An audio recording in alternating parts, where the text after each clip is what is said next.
দ্বিধাবোধ। অনেক সময় আমরা জীবনে সেই বাঁকে এসে পৌঁছই যেখানে আমরা বুঝতেই পারি না যে এবার কোন দিক নির্বাচন করা উচিত। কখনো এদিকে যাওয়া উচিত মনে হয়, কখনো ওদিকে যাওয়া উচিত মনে হয়, কখনো দুদিকেই যাওয়া প্রয়োজনীয় বলে মনে হয়, কিন্তু তা তো সম্ভব নয়। কখনো কখনো এটা মনে হয় যে এখানেই থেমে যাওয়া ভালো, কোথাও না যাওয়াই শ্রেয়। এবার একেই তো দ্বিধাবোধ বলে। সংসারে এমন কোনো দ্বিধা নেই যার সমাধান সম্ভব নয়। এই দ্বিধাবোধ স্বাভাবিক। আর আপনার এই দ্বিধাকে আমি একটু সরল করে দিই। দ্বিধাগ্রস্ত হয়ে নির্বাচন করলে তখন এটা মাথায় নিয়ে করবেন যে আপনার এই নির্বাচনের ফলে এই সংসারের ওপর, এই সমাজের ওপর কি প্রভাব পড়তে পারে। নিজের লাভ ক্ষতির বিষয়ে ভাবা ছেড়ে দিন আর কর্ম করুন সংসারের মঙ্গলের জন্য, আগামী প্রজন্মের মঙ্গলের জন্য। ভাবুন আপনার এই নির্বাচনের জন্য কিভাবে তাদের জীবনের উদ্ধার সম্ভব। কারণ এই ভাবনাই হলো উচিত ভাবনা। কারণ অনেক সময় ওষুধ একটু কড়া মনে হতেই পারে, কিন্তু এই ওষুধই তো রোগ মুক্তি ঘটায়।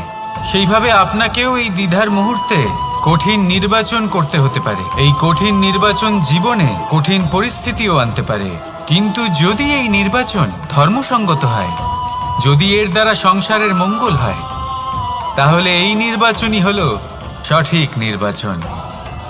আসুন আমার সাথে ভালোবেসে বলুন, রাধা রাধা। মানুষ নানান ধরনের বাসনা পোষণ করেন।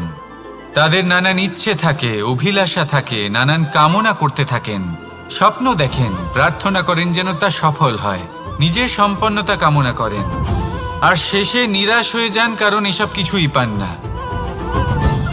আপনাকে একটা ছোট্ট উদাহরণ দিই। জঙ্গলের রাজা কাকে বলা হয়? সিংহকে। এবার যেহেতু সিংহ বনের রাজা, তাই হরিণ তো তার কাছে এসে এটা বলতে পারে না যে আপনি হলেন বনের রাজা, তাই আপনি আমাকে মেরে ফেলুন, আমাকে খেয়ে ফেলুন আর নিজের ক্ষুধা নিবারণ করুন। এমন তো হয় না।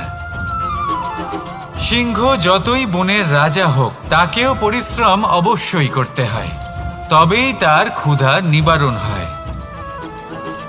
সেইভাবেই আপনার সমস্ত স্বপ্ন, আপনার সমস্ত ইচ্ছে, আপনার সমস্ত অভিলাষা, সমস্ত আকাঙ্ক্ষা পূরণ হবেই, অবশ্যই হবে, পরিশ্রমের দ্বারা।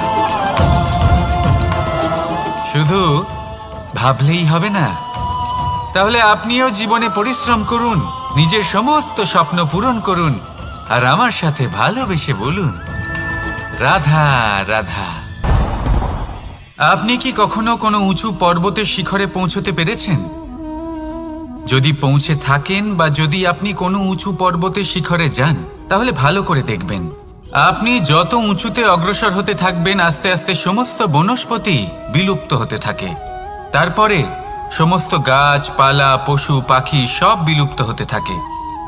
শেষ পর্যন্ত সেই শিখরে থেকে যায় শুধুমাত্র শান্তি, নীরবতা।